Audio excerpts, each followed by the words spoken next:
Halo, salam jumpa pemirsa. Kami kembali hadir dengan sejumlah informasi yang kami himpun dari berbagai penjuru dunia. Bersama saya Luis Ayu, inilah Sinpo Dunia selengkapnya.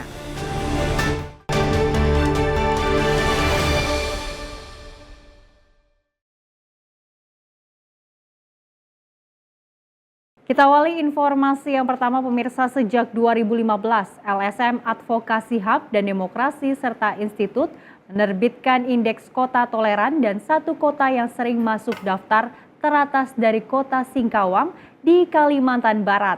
Lalu bagaimana kehidupan warga yang beragam etnis dan keyakinan di kota tersebut? Berikut liputannya. Sekitar 145 km dari ibu kota Kalimantan Barat, Pontianak, terdapat Singkawang, kota pelabuhan berpenduduk tak sampai 250.000 orang. Meski relatif kecil, kota ini sering mendapatkan perhatian karena toleransi antara warganya yang beragam. Kelompok etnis terbesar di Singkawang adalah warga Tionghoa yang mencakup 42% warga kota. Presentase etnis Tionghoa terbesar bagi sebuah kota di Indonesia. Selebihnya adalah warga berbagai etnis, termasuk suku asli Kalimantan, suku Dayak. Kita itu bersatu, saling mendukung antara Melayu, Dayak, Cina, Jawa, Madura, Bugis. Sehingga saat kita menekan suatu gawai itu, tidak fanatik, oh ini gawai Dayak harus pakai, semuanya harus pakai Dayak. Oh tidak. Sejak 2018, Singkawang telah 4 kali dinobatkan sebagai kota paling toleran di Indonesia oleh Setara Institut. Ya kalau di sini sih ya kami suku apapun ya kami itu sering bekerja sama, jadi tidak ada konflik apapun. Menurut catatan sejarah, etnis Tionghoa sudah ada di Singkawang sejak abad ke-18 yang datang untuk dipekerjakan di lahan perkebunan dan pertambangan. Sejak itu, kedatangan orang-orang Tionghoa ke kawasan Singkawang terus berlangsung dan menciptakan akulturasi Tionghoa, Dayak, dan Melayu atau biasa disebut Tidayu. Kita selalu sampaikan bahwa kita berbeda-beda, kita tetap satu. Jadi kita sampaikan terus ini, akhirnya sekarang semakin ya mungkin dengan ada toleransi dan sebagainya, membuatnya semakin harmonis. 3 rumah ibadah tertua di Singkawang, lokasinya bahkan berdekatan. Masing-masing Vihara Tridharma Bumi Raya, Masjid Raya Singkawang, dan Gereja Katolik Santo Fransiskus Asisi. Singkawang, kalau boleh kami katakan, punya segitiga bermuda toleransi. Nah, mungkin tidak dimiliki oleh beberapa daerah lain di Indonesia. Kebersamaan dan toleransi antar umat beragama ini terlihat saat perayaan Cap Gomeh baru-baru ini, tak lama setelah Tahun Baru Imlek, dengan puncak acara Parade Tatung. Tatung atau orang yang dirasuki roh para leluhur ini diarak keliling kota untuk mengusir roh jahat. Itu tetap dilestarikan. Jadi yang bisa dikatakan yang tua menurunkan, yang muda yang melestarikan. Meski merupakan tradisi Tionghoa, Festival Cap Gomeh di Singkawang juga melibatkan masyarakat dari kelompok etnis lain. Sekarang bukan saja Cina yang memeriahkan ikut jadi tatung, jadi tandu. Tetapi ada dari kalangan Dayak, ada yang dari kalangan Melayu. Imlek ini itu tidak harus orang Cina semua. Tak hanya perayaan Cap Gomeh, pada perayaan-perayaan agama lain pun mereka juga saling mendukung. Kalau hari raya kan ada pawai takbir, mereka juga tidak masalah, mereka juga dukung aktivitas kami. Dia kan hormat kita cari maklum lah, kita cari tidak ya maklum lah, kita kan sering toleransi kan. Kami para pastor ini selalu mengatakan kepada umat, ya, nah mari kita menghargai yang berbeda dengan kita. Dengan keharmonisan yang selalu terjaga, masyarakat setempat berharap kota yang dijuluki Kota Seribu Kelenteng ini dapat menjadi kota yang lebih maju dan menjadi contoh bagi kota-kota lain di Indonesia. Dari Singkawang, Gregorius Giovanni, Anugrah Andriansyah, dan Ahadian Utama, VOA.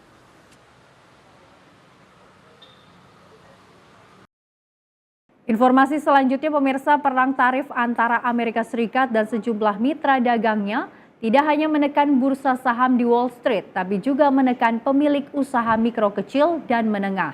Yang dikhawatirkan bukan hanya besarnya tarif, tapi juga ketidakpastian karena bisa berubah-ubah dalam hitungan hari. Dan berikut laporannya. Dalam berbagai kesempatan, Presiden Donald Trump menekankan pentingnya tarif secara jangka panjang bagi Amerika Serikat, termasuk saat merespons pertanyaan wartawan di atas pesawat kepresidenan Air Force One. Oh, I think the tariffs are going to be the greatest thing we've ever done as a country. It's going to make our country rich again.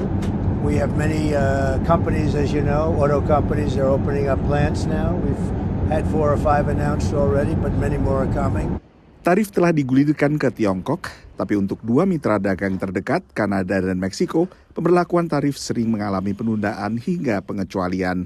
Bagi pemilik sebuah kedai kopi di Colorado, tarik ulur ini sering membingungkan. It's just such a knee-jerk reaction. I mean, one day the tariffs are on, one day the tariffs are off. Solar Roast Coffee yang dimiliki Mike adalah sebuah UMKM yang perlu kepastian jauh-jauh hari. We really need to know what the costs are going to be now, what the costs are going to be in 3 months' time. Kebetulan banyak kopi yang dihidangkan di kafenya didatangkan dari Kanada dan Meksiko. Primarily, our coffee is imported from Mexico and Central and South America. And decaffeinating coffee is a process called Swiss water, which is a process from Canada. So decaf coffee, when it's organic, is processed either by the Canadians with the Canadian process or by the Mexicans with the mountain water process. So it's a really big deal. Mike akhirnya menaikkan harga meski menyerap sebagian kenaikan harga bahan baku agar pelanggan tetap datang. Sementara di New Jersey, tarik ulur soal tarif juga menekan sebuah pemilik toko UMKM yang menjual makanan laut. A fair amount of our shrimp does come from Mexico, and we also bring in a whole lot of oysters from Canada. Those are products that will definitely affect us. Tarif akhirnya juga memiliki efek berantai. Because of the way seafood is interconnected and supply demand, we are seeing products that aren't even from Canada, we're seeing prices raise. So domestic oysters from New England, those prices are already raising well over 10% as well. Pembeli pun bersiap-siap membayar lebih mahal. It's just going to make things more expensive, like for consumers and for small businesses. Like if the goal is to get more production in the United States, it's just like if you don't have like the infrastructure and things in place for that to happen immediately, like this is just going to hurt people. Pemilik UMKM umumnya mencari kepastian. Indeks ketidakpastian kebijakan ekonomi melonjak 41% selama sebulan. Menurut seorang peneliti yang terlibat dari Stanford University, ini kadang diikuti dengan terjadinya resesi ekonomi. Tapi saat ini masih terlalu dini untuk memastikan bahwa resesi bakal terjadi. Dari Washington DC, saya Nova Purwadi dan tim VOA. Penelitian terkini melibatkan puluhan ribu survei atas populasi kupu-kupu di Amerika Serikat yang menunjukkan penurunan signifikan jumlah serangga ini yang sangat berperan dalam menyuburkan tanaman. Lalu apa saja yang berada di balik anjloknya kupu-kupu di Amerika Serikat? Berikut liputannya. Dalam 2 dekade, populasi kupu-kupu di Amerika Serikat turun tajam sekitar 22%. We've lost about 1 out of every 5 butterflies from 2000 to 2020, which is a massive reduction in abundance over just such a short time period. So if you imagine you went out to go watch butterflies in 2000 and you saw 100, and you went back to the same site in 2020, you'd probably only see 80 individuals. Peneliti memperkirakan ada 650 lebih spesies kupu-kupu di Amerika Serikat. Hanya 554 spesies bisa dipantau pergerakannya. We saw a lot of declining species in the Southwest, which is part of the U.S. that is heated up and dried out much more quickly than other regions. We think that drought might be kind of the culprit there in terms of southwestern butterfly declines. We also saw pretty strong declines in the Midwest. There was one of the Status of Butterflies working group members who did a separate analysis that found that insecticides, more so than any other driver, more so than land use change, more than climate change, insecticides really were the #1 driver of declines for butterflies in the Midwest. Berkurangnya populasi kupu-kupu tak hanya memukul keragaman hayati, tapi memiliki dampak ekonomi pada manusia. Butterflies were responsible in Texas for about $80 million of cotton pollination per year. That's just in Texas. So add that up across the world and, it's a significant amount of money. And so the bottom line is butterflies, They're still not as important as bees, but they are important. Menurut peneliti yang terlibat riset kupu-kupu ini, belum terlambat untuk membalikan tren risiko kepunahan. There's a lot of work on how habitat restoration and habitat management can really improve the outcomes for individual populations. And so, this study is national in scale. But when you kind of zoom in and look at individual populations, they generally are doing much better when they are when the habitats are being restored. You can make changes in your backyard and in your neighborhood and in your state that can really improve the situation for a lot of species. Yang ikut mendapat perhatian adalah kupu-kupu monarch alias kupu-kupu raja. Survei terkini mencatat jumlah totalnya mencapai sekitar 10.000 ekor, jauh di bawah populasinya pada 1997 yang mencapai 1,2 juta kupu-kupu. Peneliti menemukan bahwa sekitar sepertiga spesies kupu-kupu yang diteliti berkurang populasinya sekitar separuh. Lalu 22 spesies bahkan berkurang sekitar 90%. 3% dari seluruh kupu-kupu justru bertambah populasinya, jumlah yang relatif sedikit dibandingkan seluruh kupu-kupu yang ditelaah populasinya selama 2 dekade. Dari Washington DC, saya Nova Purwadi dan tim VOA. Informasi selanjutnya pemirsa, perang tarif antara Amerika Serikat dan sejumlah mitra dagangnya tidak hanya menekan bursa saham di Wall Street, tapi juga menekan pemilik usaha kecil mikro dan menengah. Dan yang dikhawatirkan bukan hanya besarnya tarif, tetapi juga ketidakpastian karena bisa berubah-ubah dalam hitungan hari. Dalam berbagai kesempatan, Presiden Donald Trump menekankan pentingnya tarif secara jangka panjang bagi Amerika Serikat, termasuk saat merespons pertanyaan wartawan di atas pesawat kepresidenan Air Force One. Oh, I think the tariffs are going to be the greatest thing we've ever done as a country. It's going to make our country rich again. We have many companies, as you know, auto companies are opening up plants now. We've had 4 or 5 announced already, but many more are coming. Tarif telah digulirkan ke Tiongkok, tapi untuk 2 mitra dagang terdekat, Kanada dan Meksiko, pemberlakuan tarif sering mengalami penundaan hingga pengecualian. Bagi pemilik sebuah kedai kopi di Colorado, tarik ulur ini sering membingungkan. It's just such a knee-jerk reaction. I mean, one day the tariffs are on, one day the tariffs are off.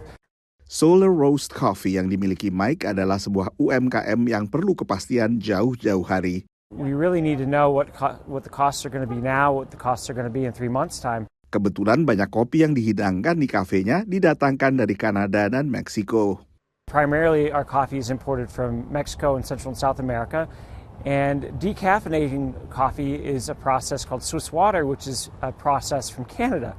So decaf coffee, when it's organic, is processed either by the Canadians with the Canadian process or by the Mexicans with the mountain water process. So it's a really big deal. Mike akhirnya menaikkan harga meski menyerap sebagian kenaikan harga bahan baku agar pelanggan tetap datang.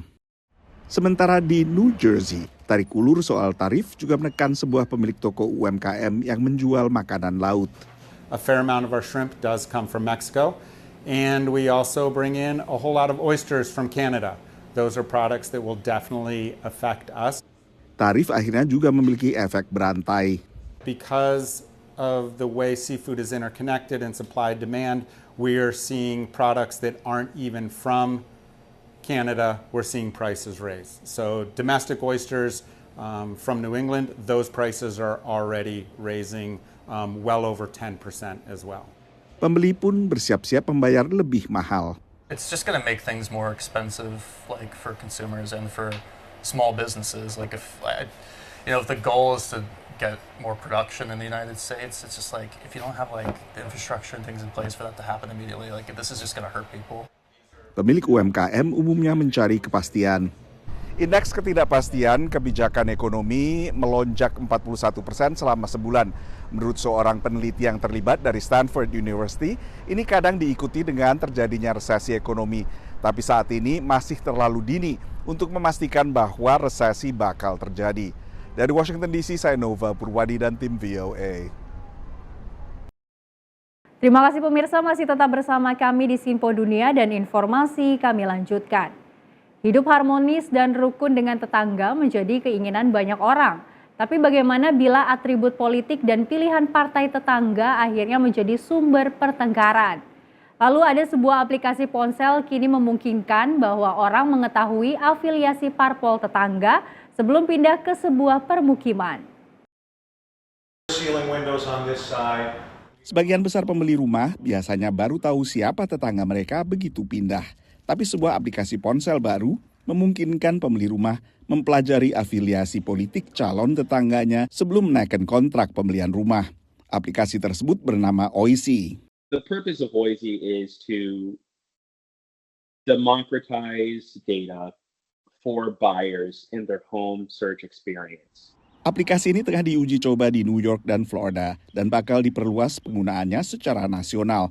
Data soal afiliasi politik diperoleh dari catatan publik yang memang merekam afiliasi politik orang dengan alamat tertentu. It's to get you to the understanding of when I move here, these are the type of people that I might be inviting over for dinner, the type of people that I will be raising my child alongside.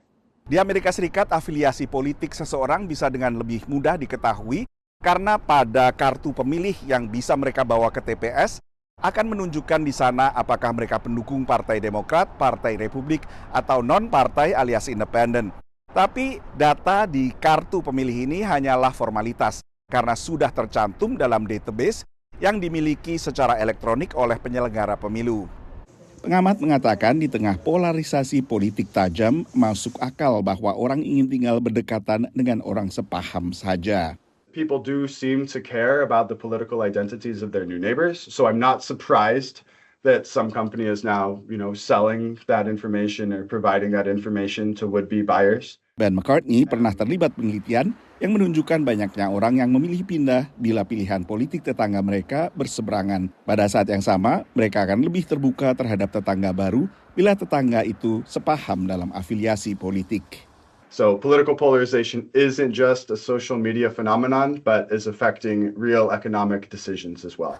Penelitian ini menunjukkan 1% pindah rumah dimotivasi perbedaan politik. Tapi yang pindah justru yang tak aktif secara politik. They don't want politics to be part of their everyday life. But then they get a new neighbor, and that new neighbor is not only very politically vocal, but also affiliated with the opposite party. And there's where we see the strongest tensions arise.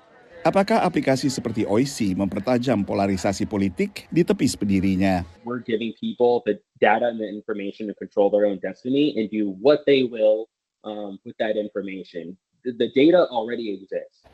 Daripada terlanjur pindah kemudian bertengkar dengan tetangga, Oisi menawarkan kemungkinan meminimalisasi potensi konflik sebelum teken kontrak.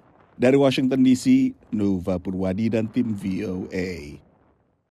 Pemirsa, menawarkan konsep unik Flavor Hive di Virginia Alexandria. Jadi viral walau baru beroperasi setahun lalu. Namun menu fusion halal yang ditawarkan tidak mengecewakan para pelanggannya yang rela antri. Bahkan konsep food truck ini juga diikuti di beberapa negara seperti Mesir, Pakistan, dan juga Indonesia. What kind of meat do you have? You have chicken lamb and beef. Can I have both?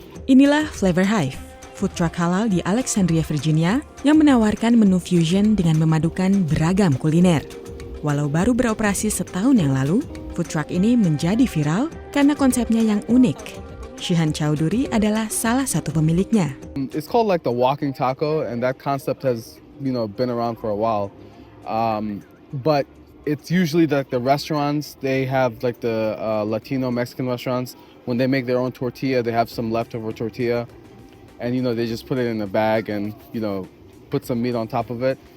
But in a food truck, number one, we don't make our own chips, and number two, we didn't want to house the chips because we don't have space in the food truck too. So then I thought, well, what if we made people bring their own bag and they get to customize how they want their meal to be? Maka lahirlah Bring Your Own Bag atau BYOB. Pembeli datang dengan membawa sekantong keripik atau chips yang lantas diisi pilihan daging, salad dan saus dengan harga yang ramah di kantong. Today I got some spicy sweet chili Doritos. I also got gyro along with all the veggies and white and green sauce. Very good. I highly recommend. Sometimes the people bring the pizza. You can bring everything. You bring the pizza, you can bring your chips, you can bring your rice. Flavor Hive pun jadi viral. Tak hanya di Amerika, tapi juga di negara-negara lain. The hype is all over Instagram, Facebook. We see a lot of videos and good reviews about it. Pembelinya tak hanya yang mencari makanan halal, dan mereka rela antri untuk mencicipi kuliner yang menjadi sensasi di media sosial ini. I like the food so far, the things I have tried. So it's wonderful to see a lot of Muslim persons are coming forward with their halal businesses and communities supporting them. So with the help of community, I think it's wonderful we see halal businesses growing up. I love the food. I love the community. You know, they're very nice, they're very funny, so I love being here, you know. Kepopuleran Flavor Hive lantas membuat konsep Bring Your Own Bag ini ditiru. Here's the problem. They're just putting anything in the bag. You can't put anything in the bag. There's a specific types of ingredients that you can put in the bag. And I think we figured it out with our the type of proteins we use, the sauce that we have. It's not too cheesy, it's not heavy with mayonnaise, it's none of that stuff. People think the white sauce is mayonnaise. It's not mayonnaise. It's a special sauce we make in-house that gives the right balance to everything. It brings it together. But people in Indonesia, Egypt, Pakistan, they're just putting anything in the bag. Dan selama Ramadan, untuk mengantisipasi membanjirnya pembeli, Flavor Hive pun menyiapkan 5 food truck-nya. Dari Alexandria, Virginia, tim VOA.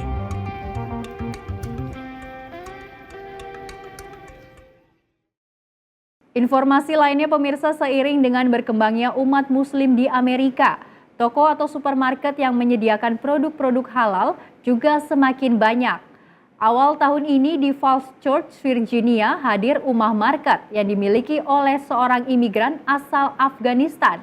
Yang membedakan dengan supermarket halal lainnya, desain dan penataan produk di Ummah Market nampak modern dan selain itu juga menyediakan makanan jadi yang siap disantap. Dibuka awal Januari tahun ini, Ummah Market punya moto makanan lebih baik, hidup lebih baik. Supermarket berlabel halal ini didirikan oleh 3 bersaudara dari Afghanistan yang hijrah ke Amerika. So our main customers are the Muslim community as Ummah, but since we have vegetables and fruits and beans and meat and cooked food, bakery, and we have a big kitchen where we cook fresh food. So that's why we are catering to everybody, bringing fresh food to the market so people have access to the fresh food. Banyak warga muslim berbelanja ke sini untuk membeli produk untuk keperluan buka puasa. But I did buy something, I'm buying stuff for myself, but there's a few students that they are in Massachusetts. I send them, the first thing is dates and honey and cookies that they can have for iftar and all of that. I already shipped it to them, and I'm buying stuff, more cookies for them to send frequently for them, and I'm buying stuff for Ramadan and Iftar. Sementara Laufna yang asal Maroko membeli daging halal. This is for Ramadan. Oh yeah. Yeah, because in Ramadan we make a lot of food. Not a lot of, but can you have many family? Can you make many food? I have 2 daughters. One have 5 years and one it's baby, and me and my husband. Ummah Market menjual beraneka produk halal dari berbagai negara, terutama Afghanistan, Turki, negara-negara Timur Tengah, dan juga dari Indonesia. You get $9.99 oil, Indomie. That's from Indonesia. So if you see that one's $19.99, it's very hard to get that price. Dan bagi yang tidak sempat memasak untuk berbuka, di sini juga tersedia makanan dimasak yang siap santap. As I said, we make everything fresh here every day. So food, and then if you see there, we have doner kebab, which is a lot of people call it shawarma, but in Turkish we have doner kebab, so we can make different types. This is mixed type of foods like Afghani and Turkish. Supermarket halal seperti ini sudah cukup banyak di Virginia Utara.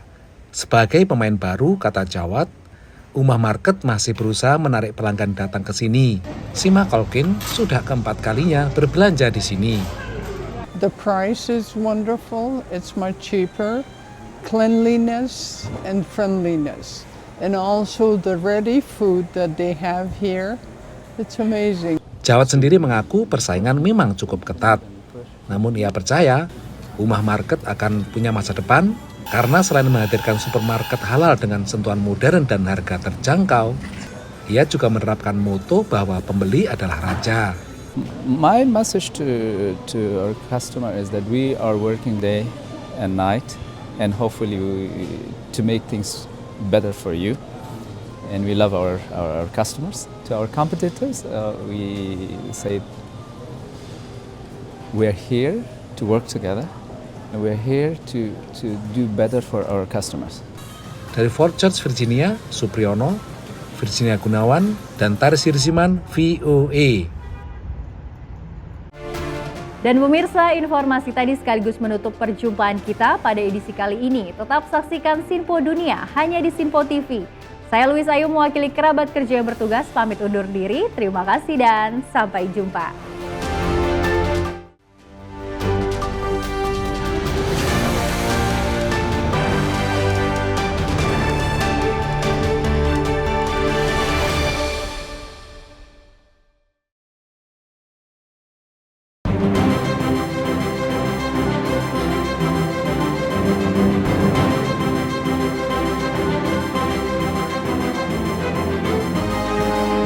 Sinpo TV, News, Sport, Entertainment.